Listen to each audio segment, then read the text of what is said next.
அஸ்வின்ஸ் இனிப்பு காரம் பேக்கரி மற்றும் செல்வ உணவகம். என் ஒய்ஃபுக்கு ப்ளீடிங் ஆகிட்டு இருந்தது.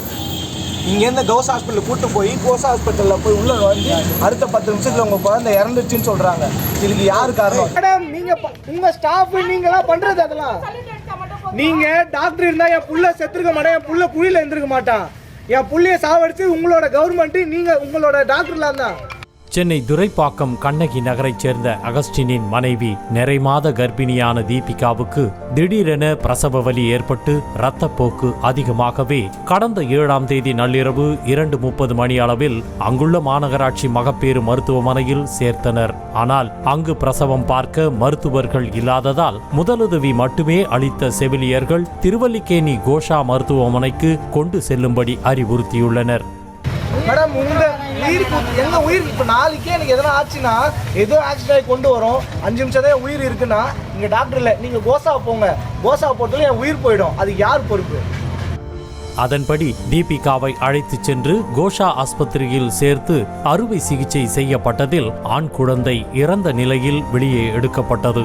அப்போது 10 நிமிடத்திற்கு முன்பு அழைத்து வந்திருந்தால் குழந்தையை காப்பாற்றியிருக்கலாம் என்று மருத்துவர்கள் தெரிவித்ததாக கூறப்படும் நிலையில் கண்ணகி நகர் மருத்துவமனை நிர்வாகத்தினர்தான் தனது குழந்தையை கொன்றுவிட்டதாக குமுறுகிறார் தந்தை அகஸ்டின். மேலும் அகஸ்டின் உறவினர்கள் கண்ணகி நகர் மருத்துவமனையை முற்றுகையிட்டதால் பெரும் பரபரப்பு ஏற்பட்டது.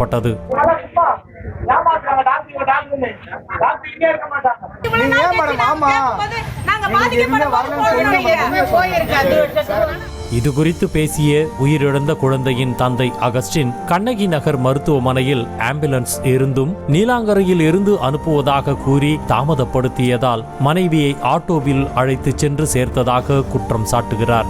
மேலும் பிரசவம் பார்க்க மருத்துவர்கள் இல்லாததால் திருவல்லிக்கேணி கோஷா மருத்துவமனைக்கு அனுப்பி வைத்ததாகவும் அங்கு நடைபெற்ற அறுவை சிகிச்சையில் குழந்தை இறந்து பிறந்ததாகவும் வேதனையுடன் தெரிவித்தார்.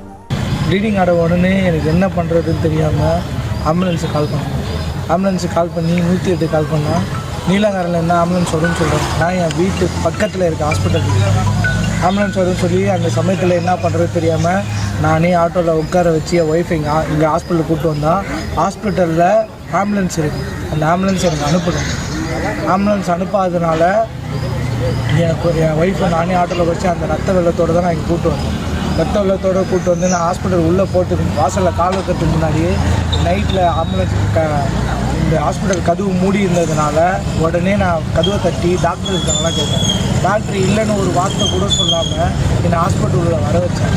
எதுவுமே சொல்லாமல் உள்ளே கூப்பிட்டு வாங்கன்னு சொல்லி என்னை உள்ளே வர வச்சு நான் உள்ளே போய் பார்த்தா வெறும் 2 நர்ஸு மட்டும்தான் இருக்காங்க. அந்த நர்ஸு மட்டும்தான் என் ஒய்ஃபுக்கு சிகிச்சை எடுத்தாங்க. மேலும் இந்த மண்டலத்தில் உள்ள 7 மருத்துவமனைகளுக்கும் 7 மருத்துவர்கள் மட்டுமே உள்ளதாக மண்டல அலுவலர் கூறியதாக தெரிவித்த அகஸ்டின் கண்ணகி நகரில் அனைத்து வசதிகளும் இருப்பதாக அரசியல்வாதிகள் கூறி வருவதாகவும் ஆனால் ஒரு வசதி கூட இல்லை என்றும் அவர் குற்றம் சாட்டினார். வெளிப்படையாக சொல்கிறது என்னன்னா எல்லா தரமாக இருக்குது. இங்கேருந்து வெளியே போகிற எல்லோரும் என்ன சொல்கிறாங்கன்னா கட்சிக்காரங்கலேருந்து எல்லாருமே ஒரு இடத்துல இருக்கிற எல்லாருமே கண்ணகி நகர் இடம்ன்றது தரமாக இருக்குன்னு சொல்கிறாங்க. உள்ளே வாழ்கிற எங்களுக்கு மட்டும்தான் இருக்குது. தரம் இருக்கா, தரம் இல்லாமல் இருக்கான்னு எதுலேயுமே தரம் இல்லை. ரோடு இப்போ தான் போட்டாங்க. ரோடு சும்மா நீங்கள் ரோடை பார்த்தோட இப்போது எலெக்ஷன் வரதுக்கு ரோடு போட்டிருக்காங்க, அவ்வளோதான். எல்லாமே இப்போ தான் பண்ணியிருக்காங்க. இந்த ஹாஸ்பிட்டலில் ஒரு தரம் இல்லை, எதுலேயுமே தரம் இல்லை. கல்விக்கு தரம் இல்லை. இங்கேருந்து படிக்கிற பசங்க எங்கேயோ போய் படிக்கிறாங்க. என் குழந்தை இறந்தது தான் இதுக்கு ஒரு கடைசி முடிவாக இருக்கணும். இதுக்கப்புறம் ஒரு குழந்தை இறக்கக்கூடாது. ஒரு குழந்தை இறந்தாலும் இதுக்கு முழுக்க இந்த கவர்மெண்ட்டு இந்த ஹாஸ்பிட்டல் மட்டும்தான் காணும். இதன் பிறகு மருத்துவமனையில் போதிய மருத்துவர்கள் நியமிப்பதாகவும் தேவையான அடிப்படை வசதிகள் செய்வதாகவும் கூறி போலீசாரும் மருத்துவத்துறையினரும் அகஸ்டின் மற்றும் அவரது உறவினர்களை சமாதானப்படுத்தி அனுப்பி வைத்துள்ளனர். மக்களுக்காக இந்த மாதிரி மருத்துவர்கள் செவிலியர்கள் நியமிக்கணும்னு சொல்லிட்டு நானும் சம்மந்தப்பட்ட அதிகாரிகளுக்கு என்னுடைய துறை ரீதியாக நானும் ரெக்கமெண்ட் பண்ணுறேன். தயவுசெய்து எனக்காக கன்சிடர் பண்ணுங்கள். கண்டிப்பாக கோத்தூர் பண்ணுவாங்க.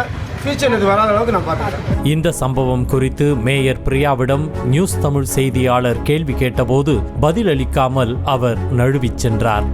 மேடம், மாநகராட்சி மருத்துவமனைகள்ல மருத்துவர்கள் இல்ல அப்படிங்கிற ஒரு குற்றச்சாட்டு இருக்கு. இல்ல 2 நாளுக்கு முன்னாடி ஒரு குழந்தை செத்து இறந்திருக்கு சார். சார் அதுக்கு யாரு சார் பதில் சொல்றது? குழந்தை ஒண்ணு இறந்திருக்காங்க, அவங்க பதில் சொல்ல ட்ரை. நீங்க ஏன் சார் தடுக்கிறீங்க? மனித உயிர் என்பது விலை மதிக்க முடியாததாக கருதப்படும் நிலையில் அந்த உயிர் சாதாரண விஷயங்களுக்காக சர்வ சாதாரணமாக பறிபோவது வேதனையிலும் வேதனை.